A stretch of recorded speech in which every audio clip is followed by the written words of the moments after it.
Hello అండి, అందరికీ నమస్కారం. ఈరోజు నేను వినిపించబోయే హాస్య కథ ది కటాస్. కథా రచయిత్రి శ్రీ పి విజయలక్ష్మి గారు. నేను సునీత. Welcome to Telugu Kathalokam. ప్రొద్దుటే లేవగానే దేవుడిని తలుచుకోవటం చిన్నతనం నుండి అలవాటు. ఈ మధ్య కొత్తగా దేవుడిని తలుచుకున్నాక గ్లోబలైజేషన్ని తలుచుకుంటున్నాను. అందరూ 60 ఏండ్లకి రిటైర్ అయిపోతారు. నేను మాత్రం 60 ఏళ్ల కామితోత్సాహంతో రంగంలోకి దిగి వ్యాపారం ప్రారంభించాను. మా ప్రోడక్ట్ పేరు ది కటాస్. నార్త్లోనూ నార్త్ ఈస్ట్లోనూ బాగా అమ్ముడవుతోంది. భూటాన్, శ్రీలంకల్లో కూడా ప్రోత్సాహకరంగా ఉన్నాయి అమ్మకాలు. నేపాల్లో మొదట ఓ మోస్తరుగా ఉన్న తరువాత బాగా పుంజుకున్నాయి. కాలక్షేపం, డబ్బు, బోల్డంత గౌరవం కూడా. నాకు వయసు మీద పడిన నీకేం తెలుసు, నీ చాదస్తంతో చస్తున్నావు అని విసుక్కోకుండా ఆవిడకి అన్నీ తెలుసు అని గౌరవిస్తారు మా యువతరం. అంతేకాదు, అనుభవం ఉన్న మనిషి, ఆవిడని సలహా అడుగుదామని అనుకుంటారు కూడా. నేను ఇలా కాలానుగుణంగా ఉన్నానంటే పరోక్షంగా కారణం మా మేనత్త. ఆవిడ పేరు సుబ్బమ్మ. ఆ కాలంలో చాలామంది స్త్రీలలాగా బాల్యంలోనే వివాహమై కాపురానికి వెళ్లకుండానే వైధవ్యం పొంది పుట్టింట్లోనే ఉండిపోయింది. అందరిలోకి పెద్దది. తమ్ముళ్ళ కుటుంబాలకు, చెల్లెళ్ళ కుటుంబాలకు సేవలు చేయటంతోనే వెళ్ళమారిపోయింది ఆవిడ జీవితం. ఆవిడంటే మా అందరికీ అమితమైన ప్రేమాభిమానాలు ఉండేవి. వయసు మీద పడ్డాక ఆవిడకి చాదస్తం ఎక్కువైపోయింది. అన్నీ తనకే కావాలి. అప్పట్లో మాది ఉమ్మడి కుటుంబం. ఇంట్లో ఎవరైనా పిల్లవాడు 10వ తరగతి పరీక్షలు రాసి ఇంటికి రాగానే వాడిని దగ్గరికి పిలిచి, ఏరా అబ్బాయి, ఇక చదువు అయిపోయిందిగా, ఇక ఏదైనా ఉద్యోగంలో చేరిపో. అలా వెళ్ళి 4 ఆఫీసులు తిరిగి విచారిస్తే ఎవరైనా సెలవుల్లో వెళ్ళారేమో తెలుస్తుంది. ఆ ఖాళీలో చేరిపో. ఆ తరువాత సందు చూసుకుని పర్మనెంట్ నౌకరీలో దూరిపోవచ్చు అంటూ వెంటబడి విసిగించేది. ఆ పిల్లవాడు ఏడ్చుకుంటూ వెళ్ళి తల్లిదండ్రులకు చెప్పుకునేవాడు. అదేంటమ్మా, వాడు ఇంకా బోలెడు పెద్ద పెద్ద చదువులు చదవాలంటే ఇంకెందుకురా చదువు, చదివింది చాలే. చిన్నతనం నుండి ఉద్యోగం చేస్తే బాగా నిలదొక్కుంటారు. ఓ రూపాయి సంపాదిస్తే డబ్బు విలువ తెలుస్తుంది. 2 ఏళ్ళలాగే ఒక పిల్లను చూసి ముడేస్తే వాడి మానాన్ని వాడు బ్రతుకుతాడని 15 ఏళ్ల పిల్లవాడి భవిష్యత్తు నిర్ణయించేస్తూ ఉంటే తలలు పట్టుకునేవారు తల్లిదండ్రులు. అంతటితో ఆగినా బాగానే ఉండేది. ఇంటికి ఎవరైనా పెద్ద మనుషులు వస్తే, మీదే ఉద్యోగం నాయనా, ఎంత వస్తుంది అని అడిగి తెలుసుకుని, అబ్బా పెద్ద ఉద్యోగమే అని సంబరపడిపోయి, మా కుర్రాడు మొన్ననే పరీక్షలు ఇచ్చాడు, వాడికి మీరే ఏదో దారి చూపించాలి. వేసవిలో మీ దగ్గరే ఏ పంఖా పుల్లర్గానో వాటర్ బాయ్గానో వేసేసుకుంటే మీ కళ్ళ ముందు ఉంటాడు. ఆనక మీ వీలు చూసుకుని ఏ ఓవర్సీల్ కానీ గుమస్తాగానో వేయించారంటే మీరు పేరు చెప్పుకుంటాం అని విసిగించేది. అలా అడగకూడదు, ఉద్యోగాలు ఇవ్వటం వీళ్ళ చేతుల్లో లేదంటే వినేది కాదు. బాగానే ఉంది సంబరం, గుడ్డొచ్చి పిల్లను ఎక్కిరించడం అంటే ఇదే. Tenali government officer pleader Bhanumurthy గారి కాళ్ళు పట్టుకుని మన విఠల్ గాడికి, విశ్వంగాడికి ఉద్యోగాలు వేయించలేదు నేను అంది అబ్బలాడేది. ఎవరి అబ్బాయి అయినా ఉద్యోగం వచ్చిందని తెలిస్తే వాళ్ళ ఇళ్లకు పనిగట్టుకుని పిలిచి ఓ మనవరాల్ని దొరకబుచ్చుకుని దానికి పట్టుపరికిని వేసి వాళ్ళకి ఎదురుగా నిలబెట్టేది. చూసారా, బంగారు బొమ్మ, చిదిమి దీపం పెట్టుకోవచ్చు, మీ పిల్లవాడికి చేసుకోండి అనేది. ఇలాంటి పిచ్చి పనులన్నీ చేసి అందరి చేత అక్షంతలు వేయించుకునేది. రాను రాను ఆవిడతో విసిగిపోయాం అందరం. పైకి చెప్పకపోయినా అందరం భగవంతుడా మాకు విముక్తి ప్రసాదించు అనుకున్నాం. ఆవిడ వెళ్ళిపోయింది. మా మేనత్తను చూసి నాకు జ్ఞానోదయం కలిగింది. ఆవిడంత హైరాణ పడిపోయి ఎదుటివారిని వేధించడానికి గల కారణం ఒకటే. పెద్దదాన్ని నాకెందుకు బయట విషయాలంటూ బయట వస్తున్న మార్పులను గమనించకుండా కూపస్థ మండూకంలా ఉండిపోయింది. వచ్చే మార్పు మనం వద్దనుకున్నా రాకమానదు. మనం ఆదరిస్తామా లేదా అనే విషయాన్ని ప్రక్కన పెట్టి మన చుట్టూ జరిగే మార్పుల్ని ఓ కంట గమనించాలి, అన్నీ తెలుసుకోవాలి. ఆ నిర్ణయానికి వచ్చాకే నేను ప్రతిరోజు క్రమం తప్పకుండా ఇంగ్లీషు, తెలుగు దినపత్రికలు చదవటం, టీవీలో వార్తలు చూడటం నియమంగా పెట్టుకున్నాను. దాంతో అన్ని సంగతులు తెలుసుకుంటూ కాలానుగుణంగా మాట్లాడుతూ ఉండటం వలన పిల్లలు కూడా నన్ను గౌరవించటం, అవసరమైతే ఏదైనా సలహా అడగటం కూడా చేస్తూ ఉంటారు. మన చుట్టూ ఎన్నో మార్పులు. టెలివిజన్ చూసుకుని మురిసిపోతూ ఉండగానే కంప్యూటర్ వచ్చేసింది. జీవన విధానం మారిపోయింది. ఇక ఆ తరువాతే గ్లోబలైజేషన్ వలన మరింత మార్పు వచ్చింది. మాకు సిటీలో పెద్ద స్థలంలో ఇల్లుండేది. పాతకాలం నాటి ఇల్లు. అప్పటి పద్ధతి ప్రకారం కట్టారు. ఆ తర్వాత ఆ మోడల్ పాతబడిపోయింది. అందుకే అది పడగొట్టి ఆ స్థలంలో ఫ్లాట్స్ కడదామన్నారు కుర్రతరం వాళ్ళు. పెద్దవాళ్ళ సరేననక తప్పలేదు. కాకపోతే ఆ ఆస్తికి 4 హక్కుదారులు. అధిక భాగానికి హక్కుదారైన అన్నపూర్ణమ్మ గారు ఒక మడత పేజీ పెట్టింది. కట్టబోయే ఇంటికి తన భర్త పేరు పెట్టాలని ఆవిడ ఆశ. అది విని మిగిలిన 3 కూడా పెద్దవాళ్ల పేర్లు, వాళ్ళ పెద్దవాళ్ల పేర్లు కూడా పెట్టాలని మొండికేశారు. వాళ్ళ పేర్లు వరుసగా జనార్దనం, లోకనాథం, వెంకటేశ్వరరావు, కామేశ్వరం. అవన్నీ పాత పేర్లే.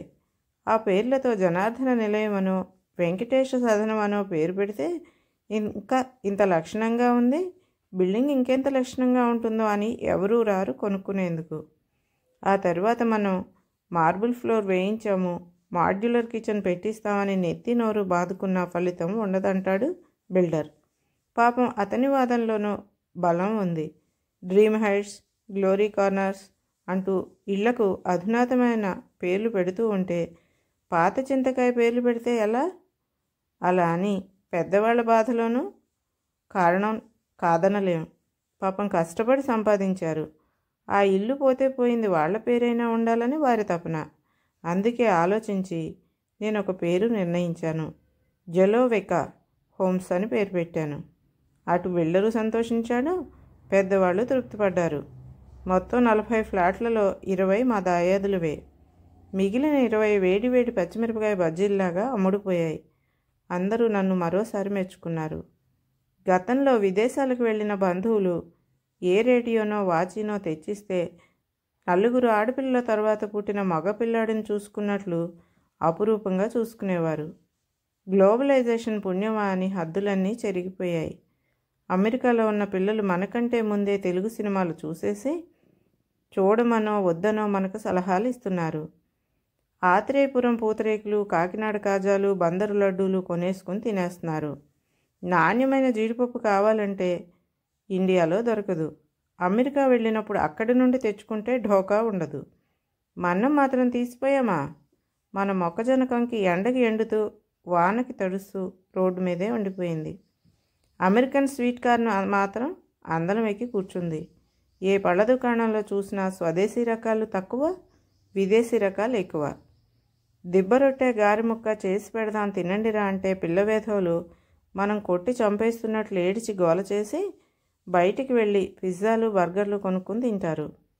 మన వాస్తుశాస్త్రంతోనే వేగలేకపోతూ ఉంటే చైనా వాళ్ళ వాస్తుశాస్త్రం కూడా దిగబడిపోయింది. ప్రపంచం అంతా మన ముంగిట్లోకి వచ్చేసరికి కొనుగోలు శక్తి విపరీతంగా పెరిగిపోయింది. ఆడమగ తేడా లేకుండా పెద్ద చదువులు, ఉద్యోగాలు, లక్షల్లో సంపాదనలు.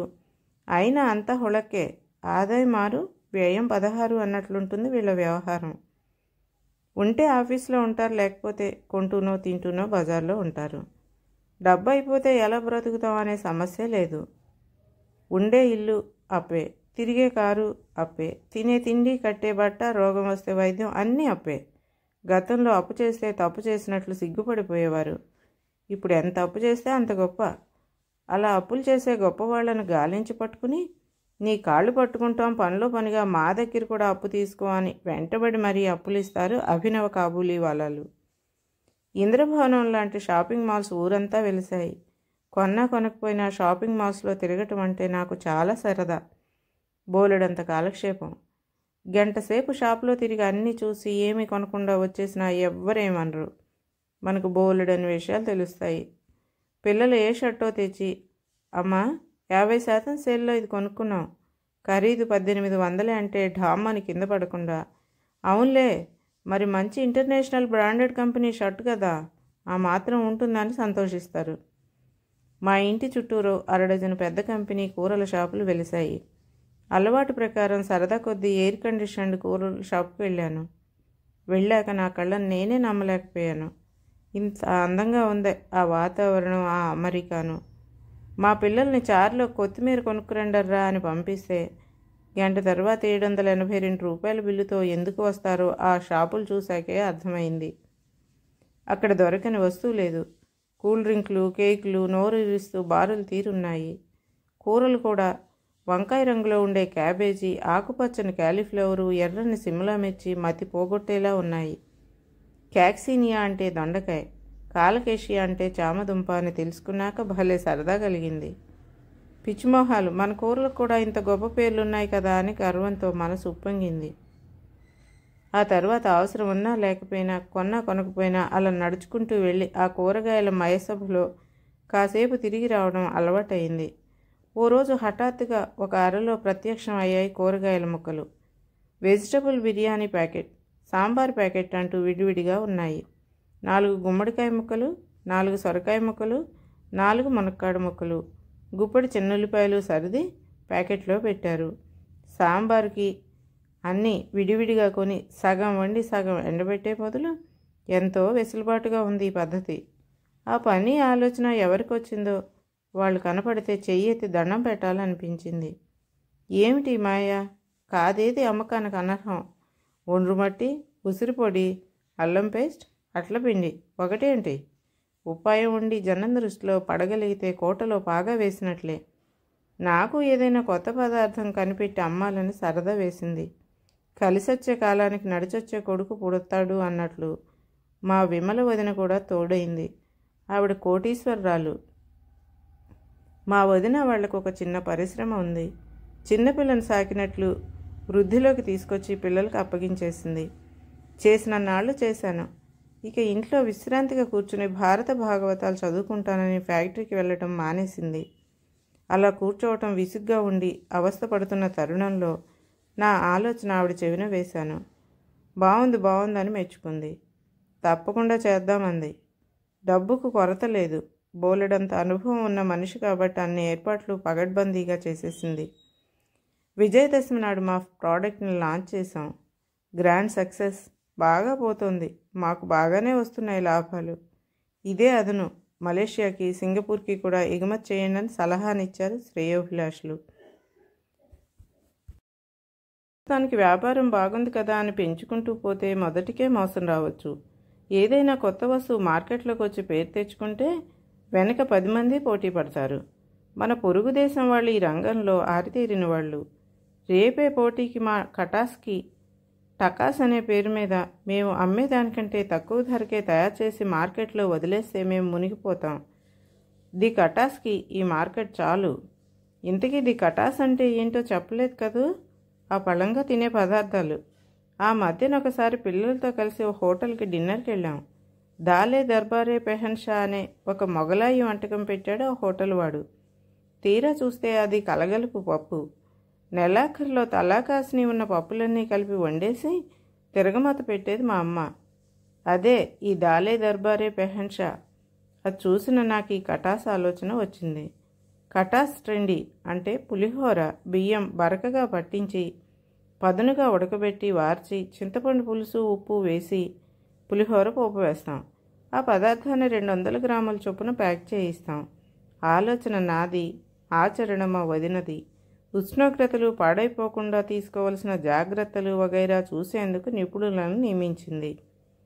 యంత్ర సామాగ్రి, అనుమతులు, అమ్మకాలు అన్నీ పగడ్బందీగానే ఏర్పాటు చేసింది. మా కటాస్ ట్రెండీ ప్యాకెట్ మీద ఇంగ్లీష్లో ముద్రించిన సమాచారాన్ని తెలుగులో అనువదిస్తే తినే పదార్థం బరువు 200 గ్రాములు, క్యాలరీలు 350, వాడబడిన పదార్థాలు బియ్యం, చింతపండు, ఉప్పు, ఇతర మసాలా దినుసులు, అనుమతించిన రంగులు, ప్రిజర్వేటివ్స్, వాడే విధానం. ప్యాకెట్ని 2-3 నిమిషాలు మైక్రోవేవ్లో వేడి చేసి కత్తిరించి ప్లేట్లో వేసుకుని తినాలి. మీకు కావాలంటే 4 చిప్స్ నంచుకుని తింటే మరీ అమోఘంగా ఉంటుంది. మా పిండి పులిహోర అంటే ది కటాస్ ట్రెండీ విజయం సాధించాక కొత్త ప్రయోగాలు మొదలుపెట్టాం. కొరియు కారం, గోంగూర, ఆవకాయ వంటి పచ్చళ్ళు ఉడికించిన రవ్వకి కలిపి green melody, spicy dreams, melting moods అని పేర్లు పెట్టి ప్రజల మీదకి వదిలాం. అవి ఇంకా బాగా పోతున్నాయి. మా ప్రోడక్ట్కి ది కటాస్ అని పేరెందుకు పెట్టామంటే కాకతాళీయంగా మా అమ్మ పేరు, మా విమలొదిన వాళ్ళ అమ్మ పేరు కూడా వెంకటలక్ష్మి. నాకు మార్గదర్శకురాలు మా మేనత్త పూర్తి పేరు వెంకట సుబ్బమ్మ. అన్నీ కలిసి వచ్చాయి. అందుకే కాలానుగుణంగా ది కటాస్ అని పేరు పెట్టేశాం. మేము బ్రతుకుతున్నాం, మరో 10 మందికి పని కల్పిస్తున్నాం. ముందే చెప్పానుగా, ఇవి అమ్మేవాళ్ల రోజులు. కాస్త బుర్ర ఉపయోగించి కొత్త పదార్థం అమ్మితే కొనేవాళ్ళు కోకొల్లలు. మా కటాస్ని ఎవరైనా కాపీ కొడితే ఏ పేలపిండి వడియాలో అమ్మవచ్చును, ది పేలాస్ అనే పేరుతో. ఏ విధమైన విద్యార్హతలు లేకపోయినా నేను ఈ విధంగా పైకొచ్చానంటే దానికి కారణం గ్లోబలైజేషనే. అందుకే మరోసారి మనస్ఫూర్తిగా చెప్తున్నాను, గ్లోబలైజేషన్ జిందాబాద్ అంటూ. కథ సమాప్తం.